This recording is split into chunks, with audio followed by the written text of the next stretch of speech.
Today we're going to talk about small bodies in the solar system.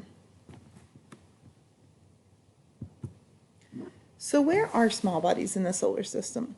Well, they're found in a few different spots.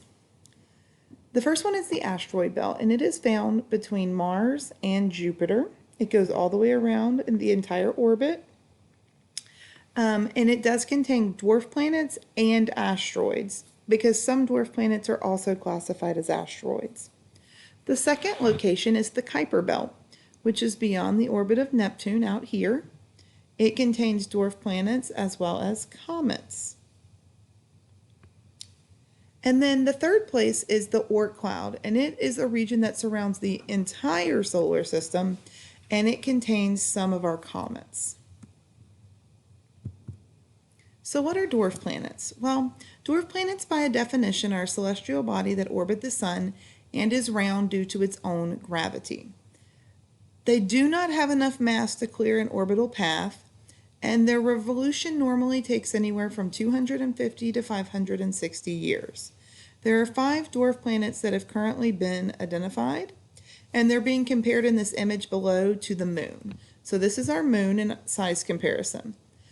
The 5 that have been identified are Ceres, which is actually an asteroid located between Mars and Jupiter in the asteroid belt, Makemake, which is in the Kuiper belt, Haumea, which is in the Kuiper belt, Eris, which is in the Kuiper belt, and then of course Pluto, which is beyond the orbit of Neptune, because he was originally classified as a normal planet.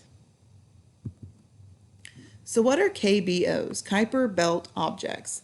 The Kuiper Belt contains matter that was originally left over from the formation of the initial part of the solar system. So in this image right here, you can see all of the planets in their orbits, this being Pluto's orbit because it is a little bit more elliptical than the others. And then the Kuiper Belt goes through and beyond the orbit of Neptune all the way out.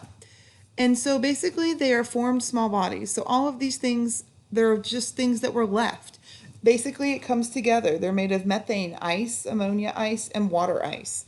So basically, it's methane gas, ammonia, and water all frozen together. There are roughly 1,300 KBOs that are known, and it is estimated that there are more than 70,000 that have diameters larger than 100 kilometers. These 1,300 that are known are specifics. Like they are the ones kind of like the 5 dwarf planets that we've identified. We know informational pieces on those.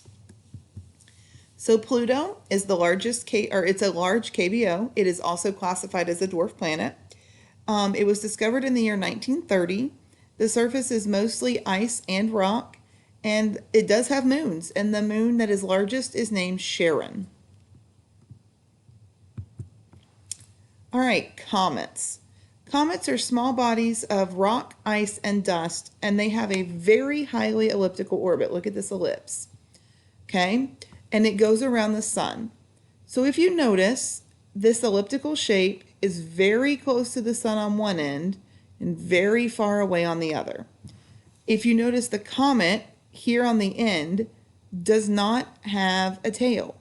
As it nears the sun, it starts to have a tail that grows, which is the ion tail. Then it starts to have dust tails, and this middle part that's always there is known as the nuclei, or the nucleus if it's singular. All right, so when it comes close to the sun, the gas and the dust that surround this comet basically create that tail. Also note that the comet's tail always points away from the sun, okay? There are 4 main components to a comet. The nucleus, which is the head or the main piece that's seen here, all the way around. It's the circular piece, so it's the very center. And it's going to be made up of the ice and the rock, the solid pieces. The coma is the cloud of gas and dust that comes off that nucleus. And then you have the dust and the ion tail. The ion tail comes way on out, and it is gases that have been ionized by the sun, which is why it only appears when it's closer to the sun. And then the dust tail is the second tail that's made up of gas and dust. So where do comets form? They form from 2 major places, the Kuiper Belt and the Oort cloud. The Kuiper Belt basically is known to have short period comets. So collisions become fragments, and then over time those fragments lead into becoming comets. And they're called short period comets because they take less than 200 years to revolve around the sun. That is still a very long time, but compared to the long period comets, these are predictable. The Oort cloud forms when two objects collide in space. When that object is going to form is when the object in the Oort cloud gets disturbed by gravity of something nearby, such as a star. When that star disturbs it, it basically sends something off, and the two pieces or two objects collide into one another. These are going to be the home to long period comets. And these orbital periods can take hundreds to thousands of years to revolve around the sun. Much, much longer. All right. Asteroids are small, irregular shaped rocky objects that orbit the sun. Again, most of them are going to be found in the asteroid belt, which is located between Mars and Jupiter. And those are going to be known as, quote, main belt asteroids. Why? Because they're in the main belt. They're in the asteroid belt. Some of them are located in the orbits of Jupiter and Neptune, and those are going to be known as Trojan asteroids. And then every now and then you'll get a few that cross the path of Earth and Venus, and based on where their location is, it would be called a near-Earth asteroid. Whoops. Asteroids are different compositions, and they have a few different things. So they can be dark in color, which means they're rich in carbon. They can have rocky with core of iron and nickel. Their rocky core can be surrounded by ice. And then there's a rubble pile, which is basically just loose rock held together, and it's held together because of gravity. So the four largest asteroids are Ceres, again, that's the smallest of the dwarf planets, Vesta, Pallas, and Hygiea. Now, something unique to asteroids is they contain minerals, and those minerals could be anything from gold, iron, nickel, manganese, cobalt to platinum. All of those things are something that are really important and valuable here on the Earth. So scientists are currently studying ways to try to figure out how to mine them on the actual asteroid and have those materials brought here so we would have access to them. The third type of object is a meteoroid, a meteor, and a meteorite. I said third type because they're all similar and they're actually all the same thing depending on where they are. So let's talk about meteoroid first. A meteoroid is a sand grain to boulder-sized rocky body traveling through space. Notice that I said traveling. It is moving.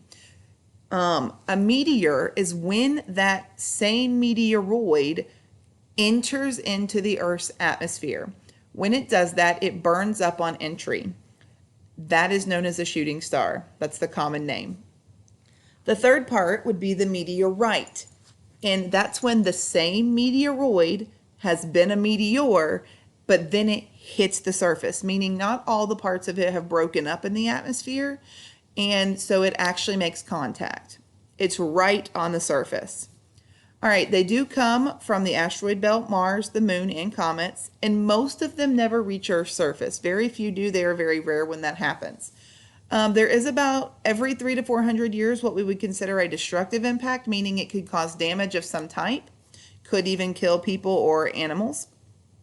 On February 15th in 2013, this was actually seen in Russia. This was a 55-foot wide meteor. Notice meteor burning up in the atmosphere. That would be this you see. This is the fire that it's literally burning up. The problem was it didn't all the way burn up, so it did strike the ground and it did leave behind the pieces there, which would be known as the meteorite. There are three groups of meteorites. You have stony meteorites, iron meteorites, and stony iron meteorites. So starting with stony, this would be stony. They're most common, and they're made of silicate minerals just like you would find here on Earth. Nothing super special. Iron meteorites are less common, such as this right here. They are made mostly of iron and nickel. And then the least common are going to be stony iron, and that's because they contain both the silicate material as well as iron and nickel. These are three samples that have been discovered here on Earth. In 2002, this was a stony iron meteorite found in Morocco. And from 4,000 years ago, this was Campo del Cielo meteorite from Argentina. And this is from 1947 from Russia. This is the Kikoti Alin meteorite.